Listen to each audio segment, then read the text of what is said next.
color you want? You want that one? Yeah. Alrighty. Now we're going to do it the same way. We're going to go iron it. Yay.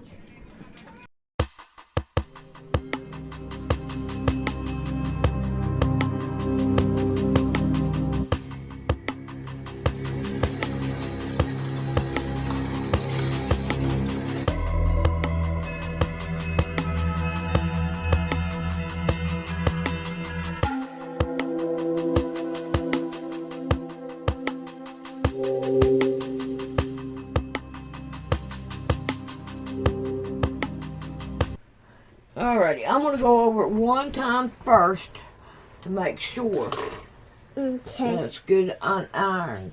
Mm-hmm. And then I'll go in there and I'll cut everything down. I think you picked a pretty color. Can I iron it after you? What didn't I let her do it? Yeah. Do you think I'm not going to let you do it? No. Alright. So you know that I'm going to let you do it. But I'm going to let you do the hard part. Yay. Alright. I want you to iron that right there.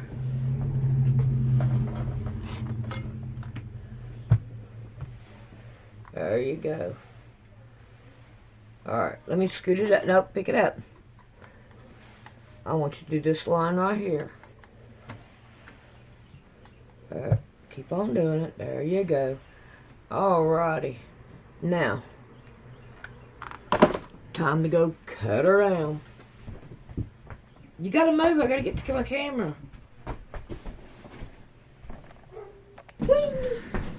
Alrighty, I think I'm gonna do this one the same identical way. I do like a mom. And I don't remember what size, but how I done it. 11? No, 11's right here. Do you want that like that? No. I didn't think so.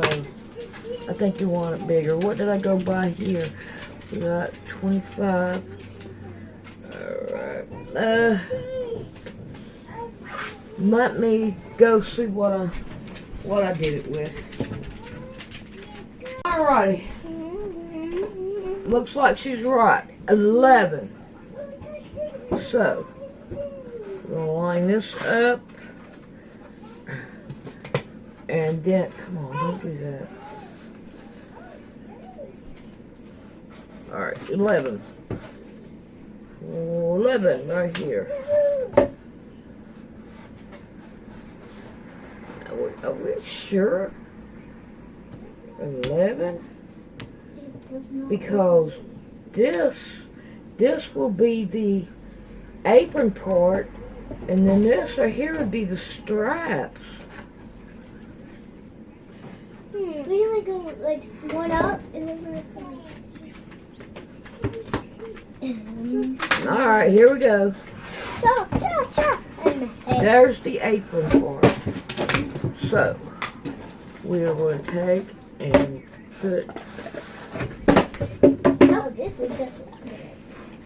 Why are we all going to have to wear aprons? Why? Because you cook. And sometimes I help with cooking. And sometimes you need an apron to wipe your hands on. Come on, why are y'all doing this?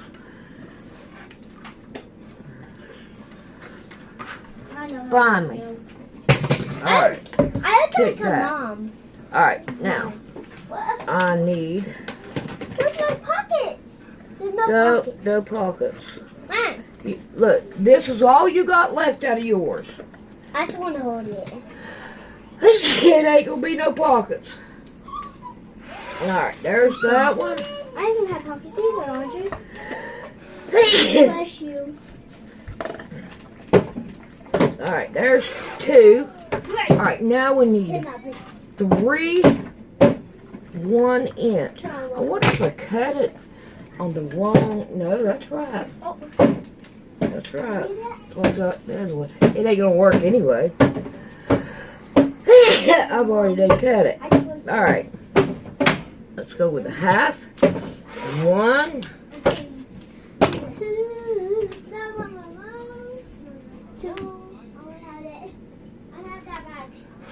2.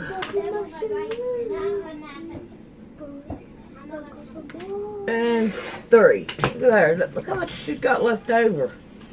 That's a I don't know what we did wrong. Not unless they're cut. Each one of them are cut different. Because this is all we had out of Audrey's color. And this is what we got. Alright, let's go play. Alright. Throw this back here. And I want to take 2 of these.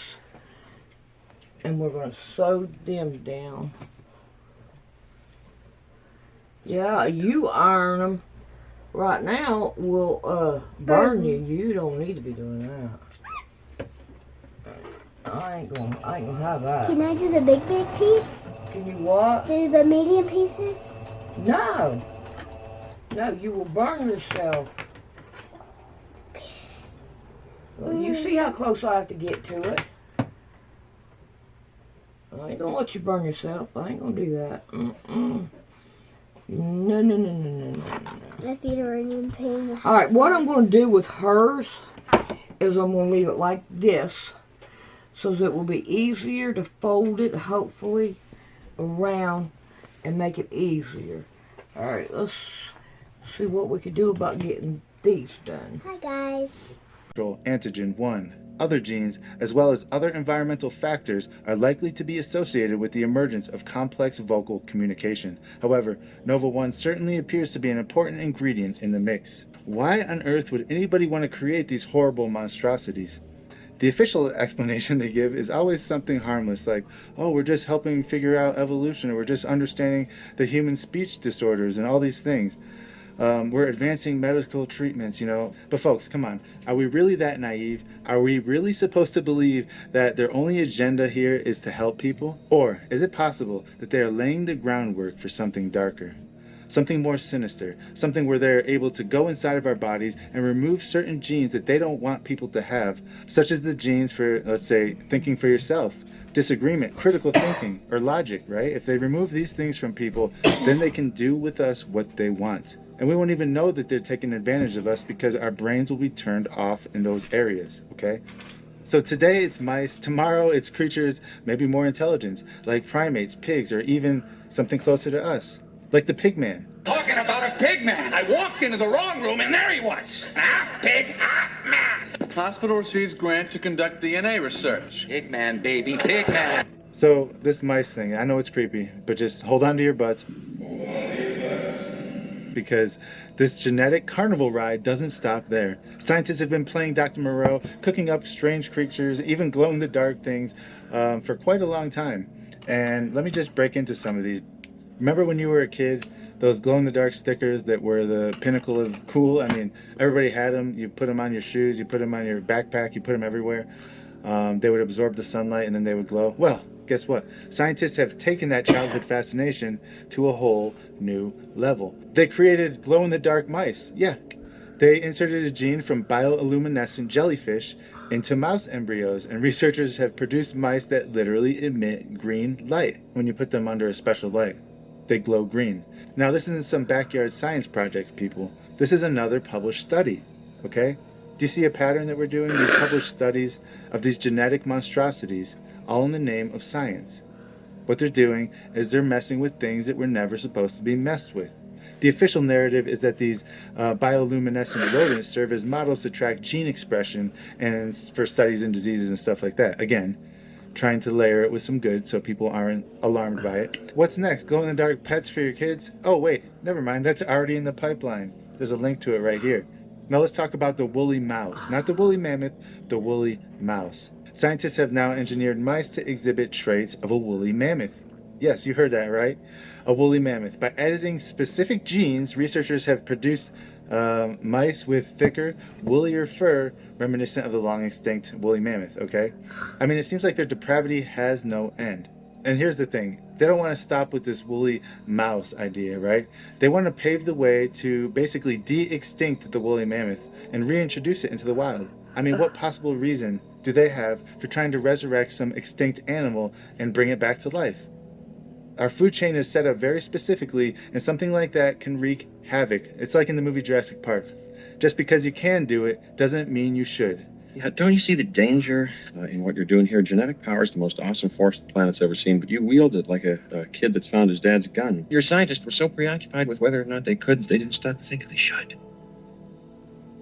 So what does all this have to do with the days of Noah and the words of Jesus Christ warning us of as it was in the days of Noah? Well, let's connect some dots to a time. According to biblical accounts, according to the Bible itself, the world was filled with corruption and genetic aberrations, just like today. The days of Noah. Jesus himself warned, as it was in the days of Noah, so shall it be at the coming of the Son of Man. Because in the Bible, in Genesis 6, it says the sons of God, who are the angels. If you look at it in Hebrew, it's B'nai Ha-Elohim. That word in Hebrew in the Old Testament is only used for angels. It's not humans, okay?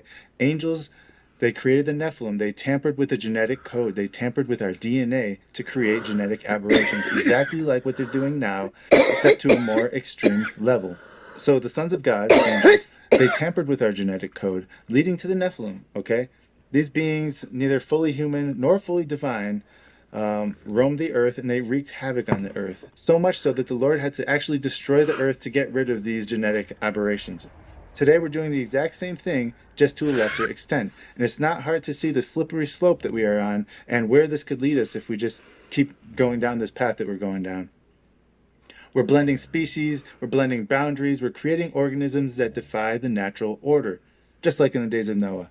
And, you know, the days of Noah were marked by widespread corruption, by violence, by hatred, by anger, by the hatred for God, much of like what we see today. We're not just repeating mistakes of the past. We are echoing the past, and we are reliving the past, just in a different way, okay? So, I want to know what you all think about this. Please leave a comment below.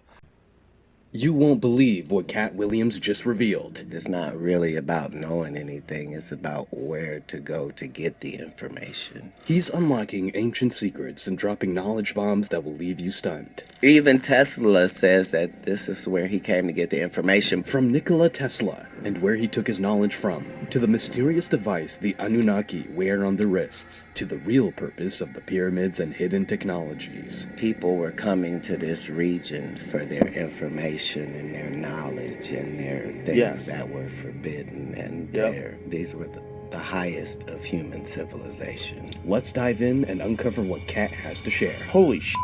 Is this weed talk, Joseph? No, this is so legit.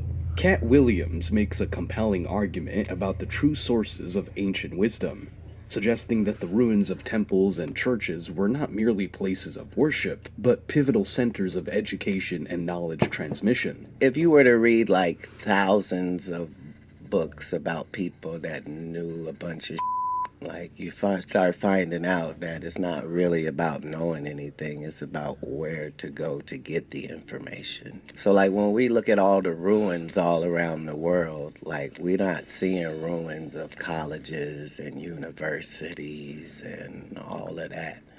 We're seeing temples and synagogues and churches. Historical research supports this view, as many ancient temples around the world, such as the Library of Ashurbanipal in Mesopotamia or the House of Life in ancient Egypt, were indeed centers of learning. Alright, you ready to try it on? Alright. Hey, you got this. We look like twins. No, we don't. Got two different colors, Yeah. but they're cute. Alright, turn around there and model it out. Yeah. Fix the there it goes. It looks like we have that. Yeah. Alrighty, now we're gonna see what color Amelia wants. Let's come,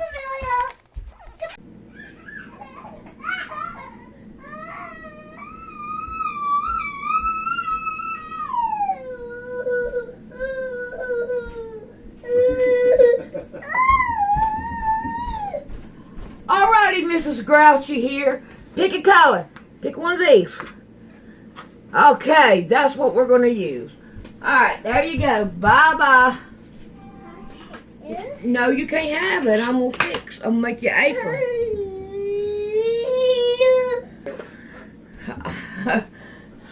I don't know. Oh, stand up. There you go. There you go. I got you. Granny got you. let's see what we got here. No, we don't want it at the high. We want it right about here. Right about here. Alright, we're going to make it about 7 to 8. Alrighty. Thank you. Thank you, Mrs. Grouchy.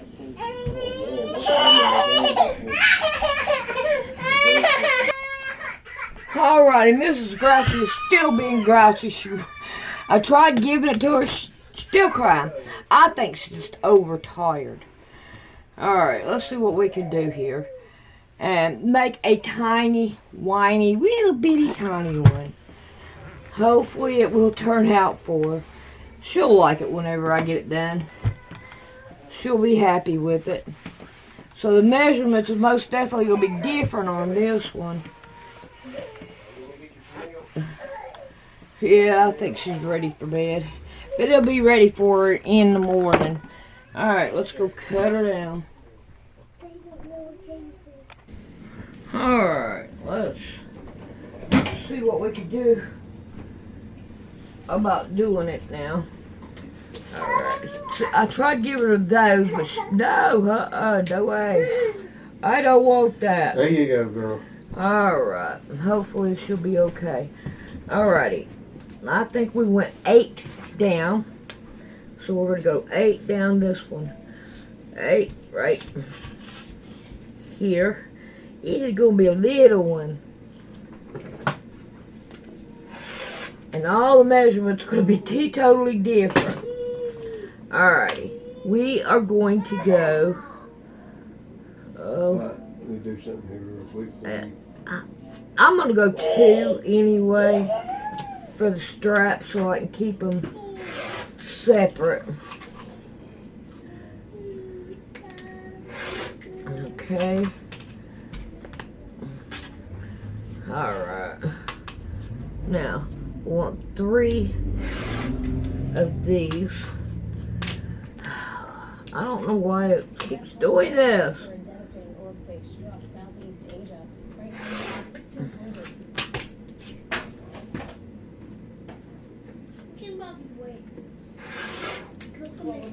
Alright, I'm going to cut another one just in case.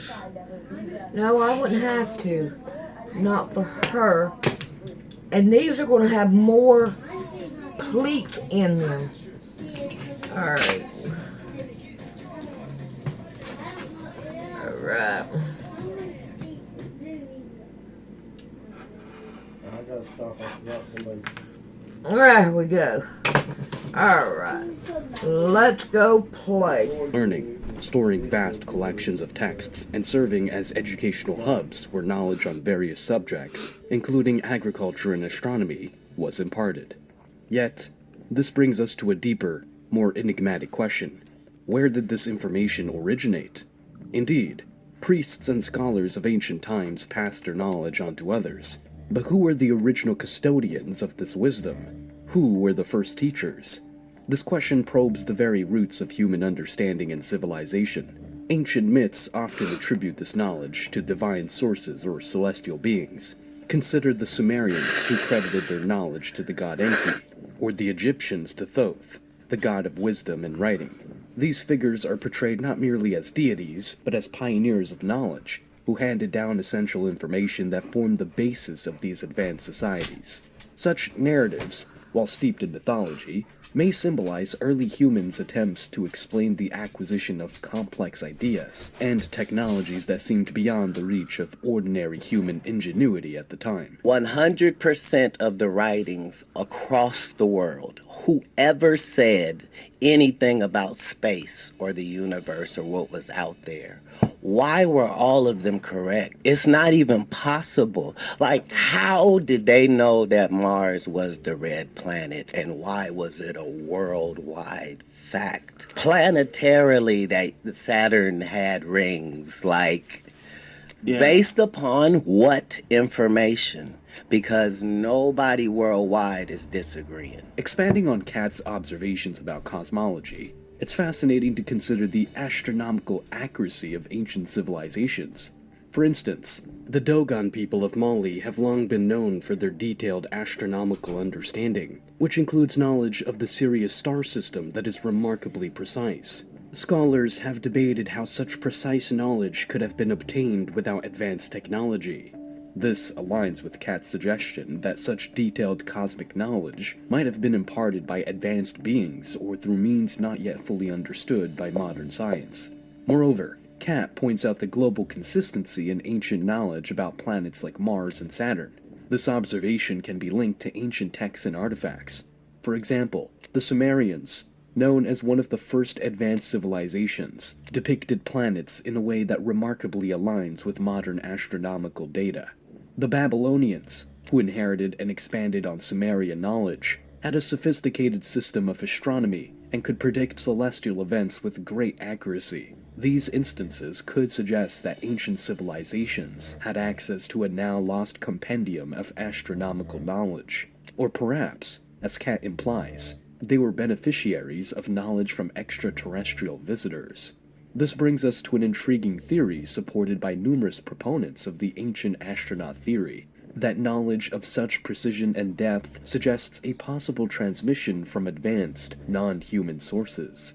This theory, while controversial, is bolstered by the uncanny alignment of ancient knowledge with modern scientific findings.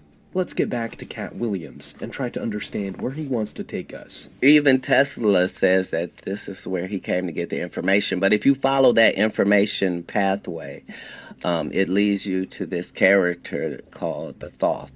And the emerald tablets of Thoth are literally mind-changing and mind-blowing. The discussion between Cat Williams and Joe Rogan touches upon the intriguing and mystical emerald tablet, attributed to Hermes Trismegistus, a legendary figure blending aspects of the Greek god Hermes and the Egyptian god Thoth. The Emerald Tablet, also known as the Tabula Smaragdina, is a compact, cryptic text highly regarded in the fields of alchemy and Hermetic philosophy. The Emerald Tablet, also known by its more arcane name, the Tabula Smaragdina, is not just any ancient document. It is a portal to profound truths and alchemical secrets. The origins of this compact and cryptic text are veiled in the mists of time, with the first known appearances in Arabic sources from the 8th or 9th century. Yet, its influence rippled through the centuries, captivating the minds of European alchemists during the medieval period when it was translated into Latin. The tablet's opening line, "As above, so below," resonates with an otherworldly wisdom, suggesting a deep correspondence between the heavens and the earth, the macrocosm and the microcosm. This principle of correspondence implies that by understanding the small, we can grasp the mysteries of the large, and vice versa. It beckons us to see the universe as a vast, interconnected web where each part reflects the whole. The content of the Emerald Tablet is a series of arcane aphorisms that hint at the processes of transformation and the unity of all existence. It speaks of the one thing, the primal substance from which all things emanate and to which all things return. This one thing is described as having the power to perfect the imperfect and transform the base into the sublime, a core tenet of alchemical practice. One of the more tantalizing passages reads, "Its father is the sun, its mother the moon. The wind carries it in its belly. Its nurse is the earth." This allegorical language suggests a cosmic process involving celestial and terrestrial forces, a dance of elements that leads to the creation and transformation of matter. For alchemists, this was not merely about turning lead into gold, but about achieving spiritual enlightenment and unity with the divine. Cat Williams mentions the fascination that even Nikola Tesla, the visionary inventor, had with such esoteric texts. The idea that Tesla might have drawn inspiration from these hidden sources only adds to the tablet's allure. It hints at a wellspring of advanced knowledge, couched in metaphor and symbol, accessible only to those who can decode its secrets. The Emerald Tablet is part of a larger body of work known as the Hermetica. These texts are divided into two main groups: the Technical Hermetica, encompassing writings on astrology, alchemy, and magic, and the Religio-Philosophical Hermetica, which delves into mystical and philosophical discourses. Together, they form the foundation of Hermeticism, a tradition that has influenced countless esoteric and mystical schools of thought. The tablet's mysterious power lies in its ability to inspire endless interpretation and speculation.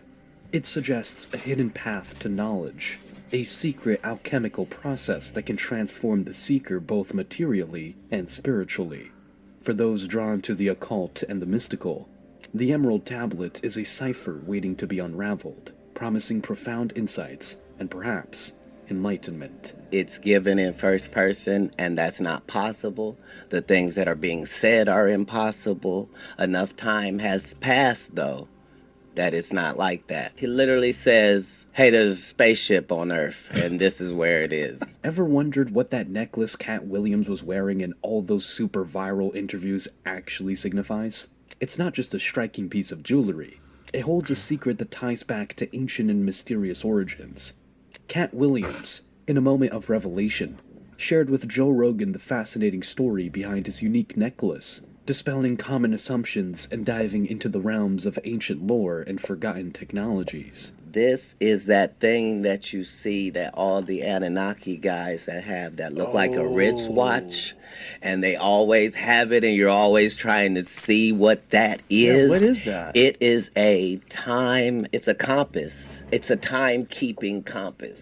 As Cat Williams and Joe Rogan peel back the layers of ancient mysteries, we are drawn further into the enigmatic world of the Anunnaki and their astonishing technologies. The Anunnaki, often depicted in ancient Mesopotamian carvings, are shrouded in intrigue. These deities, revered by the Sumerians, Yes. I think it looks so cute on her. Grandma made you an apron.